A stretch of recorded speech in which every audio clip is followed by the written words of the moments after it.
আসলেই জুয়ে প্রেমিক একজন মানুষ ভাই, তোমাকে অভিনন্দন জানাচ্ছি। এই যে জুয়ে খেলার জন্য তোমার যে ত্যাগ তিতিক্ষা, এটা আমার ধারণা জুয়ে খেলার ইতিহাসে স্বর্ণাক্ষরে মানে সোনার অক্ষরে লেখা থাকবি। আমি এতদিন নিজে সবচেয়ে বড় জুয়ারি মনে করতাম, ত্যাগী জুয়ারি মনে করতাম, কিন্তু আজকে দেখলাম যে তুমি আমাকে হারা দিলে। তুমি হচ্ছে এই পৃথিবীর শ্রেষ্ঠ জুয়ারি, সবচাইতে দাম টাকা না দিলে সে কি করবি? খবরদার, ওই কথা মোটে মুখিয়ে আইনে না। যদি ব্যারিস্টার জানবে পারে তার কানে যদি এই কথা যায়, তাহলে এমন কেসে ফাঁসাই দিবি সারা জীবন আমার জেলের ভাত খেয়ে কাটাতে হবে। অবশ্য সেটা আমার কোনো দুঃখ নাই, আমার চিন্তা শুধু তোমাকে নিয়ে। আমি জেলখানায় থাকলি তুমি কোনে থাকবা? ওরে মিন্টু ভাই, তুমি আমাকে একটা বুদ্ধি দাও, আমি এখন কি করব? একটু ধৈর্য ধরো তো মঞ্জিল, আমরা তো আসি, এত অধৈর্য হলে তো হবেন না।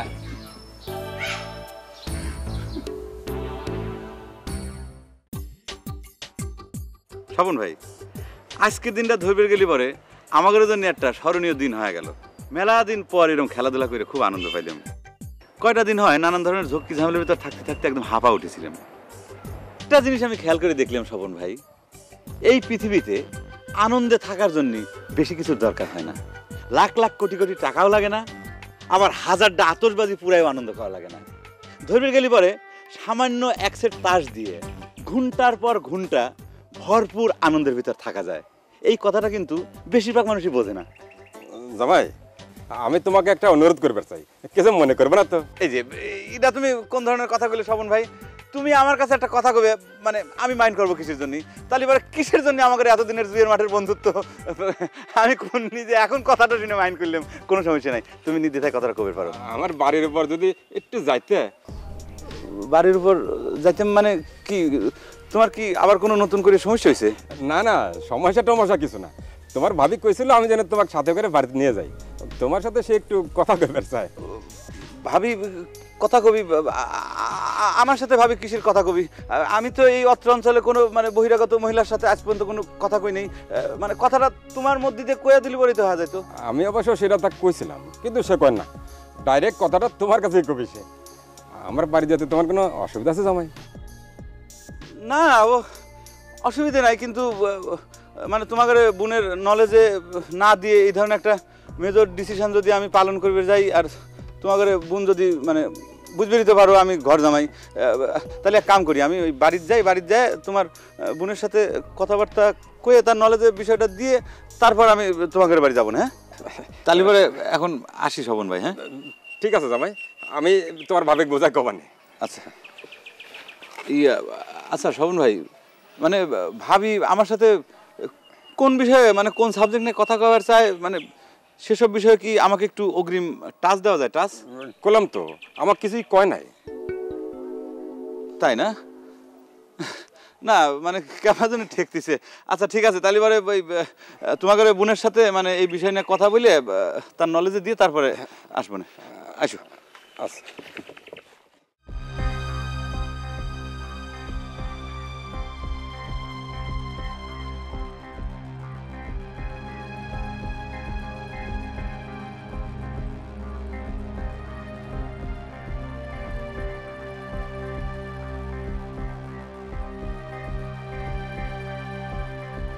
এত করে গলাম আব্বা কয়ে এই ঘরে একটা আয়নাওয়ালা ড্রেসিং টেবিলের ব্যবস্থা করো। আয়নাওয়ালা বড় ড্রেসিং টেবিল ছাড়া স্টাইয়ের গিট্টু মারা কঠিন। তুমি যে সময় নাই অসময় নাই গলায় স্টাই বাঁধে বাইরে যাও, এই নিয়ে গায়ের অনেক লোকে কিন্তু টিটকারি মারে। কারা টিটকারি মারে? কয়জন? 1 লাখ না 2 লাখ? কয়েকজনের নাম কত শুনি? না আমার কজনের কব। ঠিক আছে, তাহলে সংগ্রামী জনতার একাংশ তারা কি কয় টিটকারি দেয় একটু শুনি। কয় যে তুমি নাকি বিয়ে পাস না করেই গলায় স্টাই বাঁধো। এই কথা শুনে তোমার তো মন খারাপ হওয়ার কথা না দিলা। তুমি আমার শিক্ষাগত যোগ্যতা সম্পর্কে জানো, আমার কতগুলো সার্টিফিকেট আছে সেটাও তোমার দেখা, সুটকেসে জায়গা হচ্ছে না সেটাও তোমার জানা।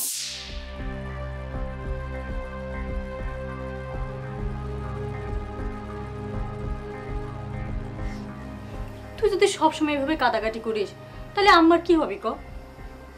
আম্মাকে দেখলাম তোর জন্য কাদাকাটি করতেছে।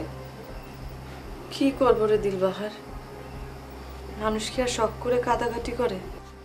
না তা করে না, কিন্তু এখন আর কাদাকাটি করে কি হবি ক? মনটাকে একটু শক্ত কর। মন তো বোঝে না রে দিলবাহার।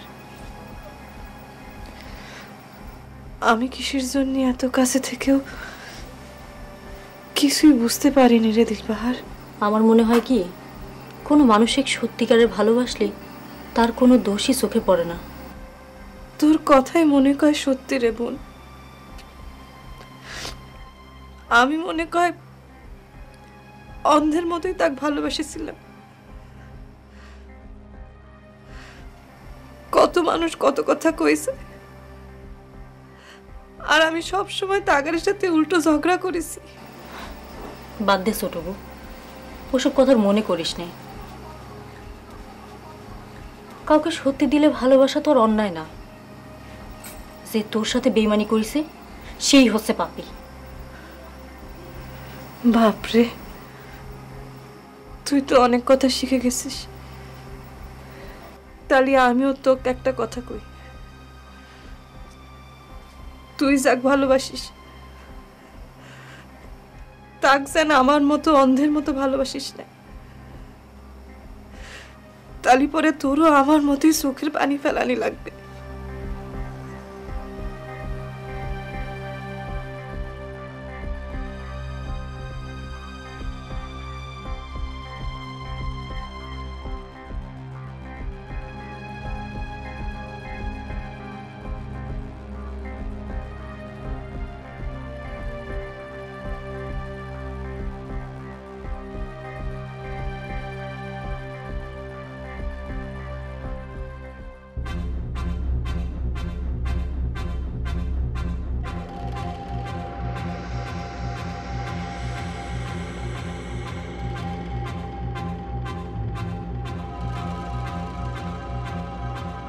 শোনো বন্ধু, তোমাকে নিরিবিলি করে কথা কই। বাড়ির বউয়ের সামনে তো সব কথা কওয়া যায় না। কও কও মিন্টু, কি কবার চাও কও। আমার তো দেখতেছি এখন গ্রাম থেকে পালানো ছাড়া কোনো পথ নেই। নাকি এক কাম করব, ওই তোমার ভাবির ভাইকে খবর দিয়াই নে ওই ব্যারেস্টারকে একটা হুমকি দেওয়ার ব্যবস্থা করব। কিছু মনে করো না মঞ্জিল, তোমার এই মাথা গরম বুদ্ধির কারণেই কিন্তু আজ এই অবস্থা। মাথা ঠান্ডা করে তো কোনো সমাধান পাচ্ছি না মিন্টু ভাই। সেই জন্যই তো মানুষ কয়, ভাবিয়া করিও কাজ, করিয়া ভাবিও না। যাজ্ঞা, ওসব নিয়ে এখন আর হাহুতাশ করে লাভ নাই। এই পরিস্থিতি থেকে কিভাবে বাঁচা যায় সেই বিষয়টা নিয়ে ঠান্ডা মাথায় একটু চিন্তা করা লাগবে। যদি বুদ্ধি থাকে তাহলে দাও মিন্টু ভাই। আমার মাথায় একটা বুদ্ধি আইছে, সেটা তোমার পছন্দ হয় কিনা জানি না। পছন্দ হইবার পারে, তুমি কয়ে ফেলা মিন্টু ভাই। সমাধান একটাই আছে, সেটা হচ্ছে দুইজনের মধ্যে আপোষ মীমাংসা করে ফেলা না। এটা তুমি কি করছো মিন্টু ভাই? তুমি কি জামশেদের কাছে টাকা খাইছো? ফস করে ওঠার অভ্যেসটা তোমার গেল না মঞ্জিল। তোমাদের মতো মানুষে সৎ পরামর্শ দিবে দেওয়া মানে নিজেকে অপমান হওয়া। এই পরামর্শটাকে তুমি কিভাবে সৎ পরামর্শ করছো মিন্টু ভাই? জামশেদের সাথে মীমাংসা হতে দেওয়া মানে তার কাছে নত হওয়া, তাকে সিলিন্ডার করা। ঘটনা যা ভাবতেছাও তার উল্টাও তো হতে পারে। আমি নিশ্চিত আইজ হোক কাইল হোক ওই জমশেদ ফাঁদে পড়বি। তাই দুইজনের বাঁচার একমাত্র পথ হচ্ছে সন্ধি। তোমরা দুজন বাদাবাদি করবে আর পেট মোটা হবে ওই ব্যারিস্টারের। বিষয়টা একটু ঠান্ডা মাথায় চিন্তা করে দেখো মঞ্জিল। আমি চিন্তা করে কোনো লাভ হবি না মিন্টু ভাই। তোমার প্রস্তাবটা নিয়ে তোর ভাবির সঙ্গে একটু আলাপ করে দেখি, সে যা বলবি তাই করতে হবি। তার কথার বাইরে আমি কিছু করবার পারবো না। এতে যদি ফকিরও হওয়া লাগে তাও না। অসুবিধা নাই, ভাবির সাথে পরামর্শ করি আমাকে জানাও। এখন চলো।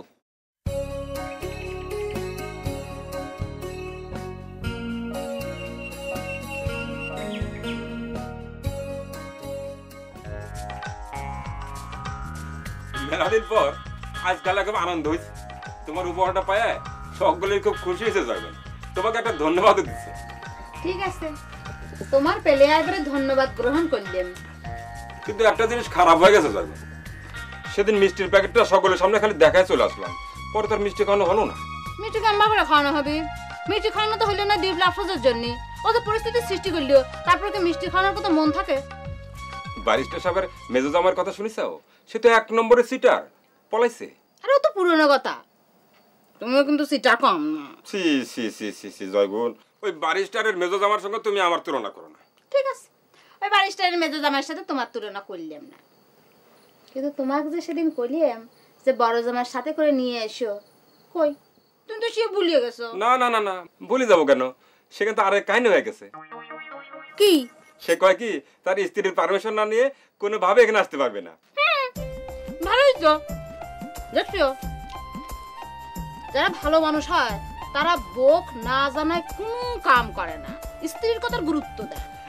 আমিও তো তোমার কথার খুব গুরুত্ব দেই, তার মানে বোঝা গেল আমিও খুব ভালো মানুষ। কি কও যাইবেন? জি, আপনিও খুব ভালো মানুষ, আপনার তো মেডেল পরা দেব। খাও। তুমিও খাও।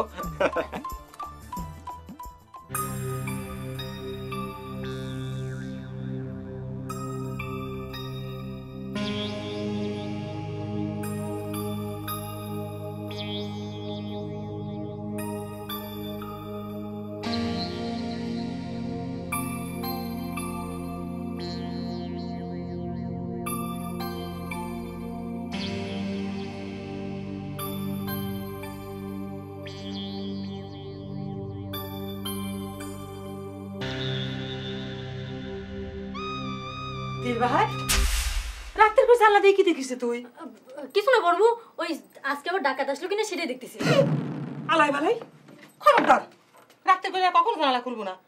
এমনি আমাদের পরিবারের উপর দিয়ে নানান রকম ঝড়ঝাপটা বয়ে যাচ্ছে। তুই এত রাত্রিরে আমার ঘরে কিসের জন্য রে বলবো? মনের মধ্যে একটু ভাল লাগতেছে না রে দিলবাহার, তাই ভাবলাম তোর সাথে একটু গল্প করি। কে বড় দুলো ভাই ঘরে নেই? আছে, সে তো দুনিয়ার সুখী মানুষ। বালিশে মাথা দিছে, সাথে সাথে মনে কর নাক ডাকা। নাক ডাকে? কে রে বড়বু? তুই না কইস বড় দুলো ভাই নাক ডাকে না? ডাকে না তো, এ যে মনে করছে যেদিন খেলাধুলা করে একটু ক্লান্ত হয়ে যায়, মানে ঘুমটা যেদিন একটু গভীর হয়, সেদিন একটু জান্না নাকের নিঃশ্বাসের শব্দ পড়ে আর কি। আবার যদি আমি একটু ধাক্কা দিই, লড়া দিই, তখন আমার সব ঠিক হয়ে যায়। তুগারে আলম থাকবে, নামটা আর মুখে লিখে ইচ্ছে করতেছে না। আচ্ছা বড়বু, তোর কি মনে হয় ছোট বউ আবার বিয়ে দেওয়া যাবে? অত সব আজারে চিন্তা, তাই নিয়ে নিজের বিয়ে চিন্তা সারাক্ষণ মাথার মধ্যে ঘুরঘুর করে তো, সেই জন্যই রাগ হচ্ছু কে? ছোট বউর তো বয়স বেশি হয়নি, তাছাড়া ছাওয়াল পাওয়ালও হয়নি। কত মানুষের তো ছাওয়াল পাওয়াল সহ বিয়ে হচ্ছে। হচ্ছে হোক, আমার দিলে আপনি যদি মনে করে বিয়ে করবি, সে কথা কি তোর এখনই চিন্তা করা লাগবি? ওই শোকর ব্যান্ডে এখন পর্যন্ত শুকাচ্ছে না, আর তার মধ্যে ওই এই চিন্তে। চিন্তা আগে থেকে করা লাগে রে বড়বু। আপনি পাকনি বুড়ি হয়েছেন তো, বড় গাড়ি নিয়ে চিন্তা না করে দয়া করে আপনি নিজের চিন্তা করেন। যাক নিয়ে মাতিছেন তার চরিত্র নিসার এসব ভালো করে খোঁজ খবর দিবেন। কার মধ্যে কি থাকে সেটা যে চিনা যায় না তা তো বুঝেছেন। চোখের সামনে কিন্তু দেখলু গলায় থেনে স্যুট টাই খুলতো না, সারাক্ষণ ওসি ডিসি এসপি তাগারে গল্প। তার মধ্যে থেকে কি বাইর হইল? এই জন্যই তো কোনো রিস্কের মধ্যে যায়নি রে বড়বু। গ্রামের পরিচিত সওয়াল, যাক জন্মের পর থেকে সকলেই দেখতেছে, বংশ ফ্যামিলি সব চেনা। কি ঠিক করে নি রে বড়বু? রে পাকনি বুড়ি, এখন তো আমি ঠিকই বুঝতেছি যার লাকড়ি কোন ডাকাত দেখা হচ্ছিল।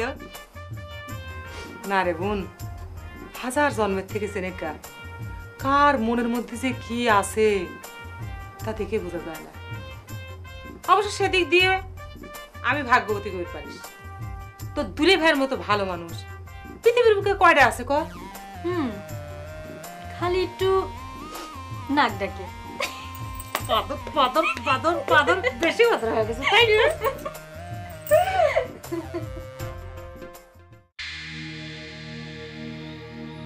তোমাকে এখন কথা কবে চাইছু, রাগ করবে বাবা না। তো ভনিতা না করে কি কবে তাড়াতাড়ি কয়া ফেলো। ওই মিন্টু ভাই একটা কথা করছিল। কি করছিল সে? টাকা ধার চায়? দাও, আমার কাছে জিজ্ঞেস করার কি আছে? আরে টাকা ধার না সুক্তারা, সে করছিল জামশেদের সাথে আপোষ সভা করলি ওই ব্যারিস্টারের ফান্দের থেকে রক্ষা পাওয়ার সুবিধা হবে। আর দুইজনে মিলে যদি মামলা তুলে নিয়ে আসি তাহলে ব্যারিস্টার আর সুবিধা করে পারবি না। না না, আমি রাজি হইনি, আমি তোমার কথা কইছি। তুমি যা কবে আমি তাই করব।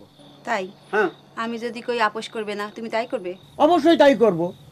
আমার বিষয় সম্পত্তি সব চলে যাক, আমি পথের ভিখারি হয়ে যাব, তোমার জন্য ফকির হইবার পারি, তাও আপোষ করব না। তাই?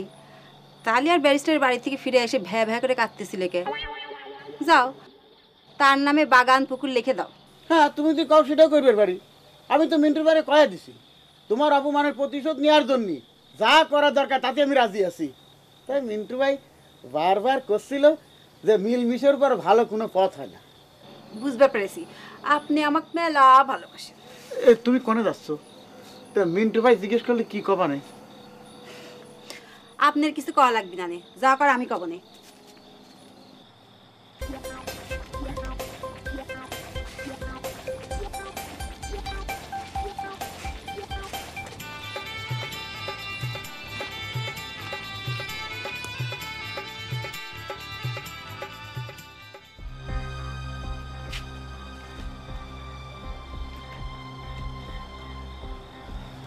যাও জসিম ভাই, হাত মুখ ধুয়ে আসো।